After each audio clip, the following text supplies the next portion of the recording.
Miller versus Becerra, the assault weapon ban. A very interesting case in the state of California. This was initially scheduled to be heard, I believe, on March 19th, or maybe it was April 19th. I think it was March 19th. Well, it was scheduled to be heard, and then COVID happened, and we haven't heard from it since. It got postponed indefinitely with a scheduled date up in the air. We never heard anything about it as far as when it will actually be heard. Meanwhile, we've had several court cases like Duncan versus Becerra and Rhodes versus Becerra heard and decided on since then. It's very interesting to me that we haven't had a date set for it, but there is some good news when it comes to that today. We don't have a date yet, there is not a decision, but let's talk about what's going on. Before I do though, I do want to say thank you to everyone that supports this channel, and thank you to Franklin Armory for making it possible for me to just be able to get an AR-15 pistol in the state of California without spending $3,000 for an Anderson lower. Thank you. I really appreciate what they're doing, going above and beyond supporting the state of California with multiple lawsuits and multiple different styles of firearms that are supporting us. I'm very happy to have them on board. Check them out. So I just got an update, and so the way I get a lot of my news is I follow this account on Twitter. It's Rob at 2A Updates. Basically what it's nice for is he just tweets out constantly things that are happening when it comes to gun-related topics. Especially when it comes to stuff in the state of California, because we are a hotbed of topics. So what I want to show you here is this. Miller versus Becerra, notice of new case authority and support for the plaintiff's motion for preliminary injunction. So let's first break down what that means. The plaintiffs being James Miller and his lawyers, basically our side, are saying that this case, Miller versus Becerra, the challenge on the assault weapon ban, has new case law that's going to be dictating potentially how the judges should make their decisions. Now, they haven't had the full arguments and whatnot yet, but this is just them saying, hey, based on this information, we think you need to consider this when it comes to how you decide what level of scrutiny applies and what is actually going to be your end decision. Currently, I'm very positive because we have Judge Benitez as the one that's going to be presiding over this, but I just want to read you a few highlights of this and explain what's going on. So it's saying, please take notice that the plaintiffs offer the following relevant, persuasive Ninth Circuit authority, which was decided on August 14th in Duncan versus Becerra.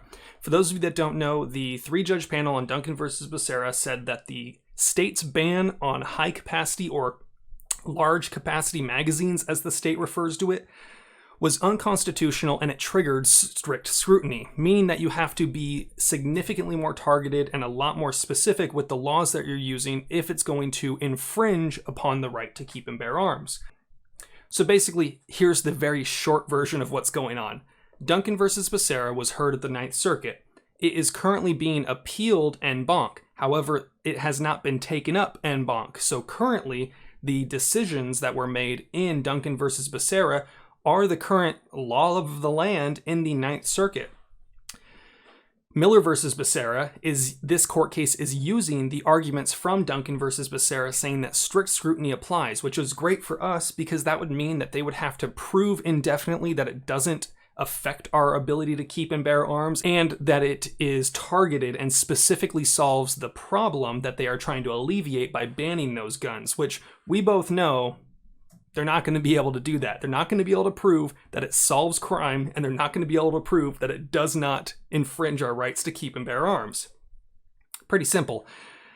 So if you have any questions, I'd love to have conversations about this. This is something that I think is usually a little bit outside of my wheelhouse when it comes to speculation on what's going to happen. So I actually really do love having these conversations with you guys. So if this is something that's interesting to you, please read it for yourself.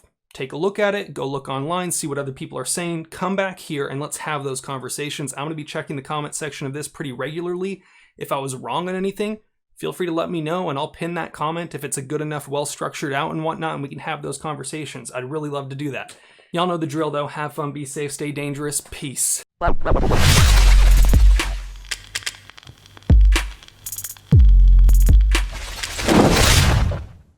Again, I really just want to say thank you to everyone that watches and supports the channel.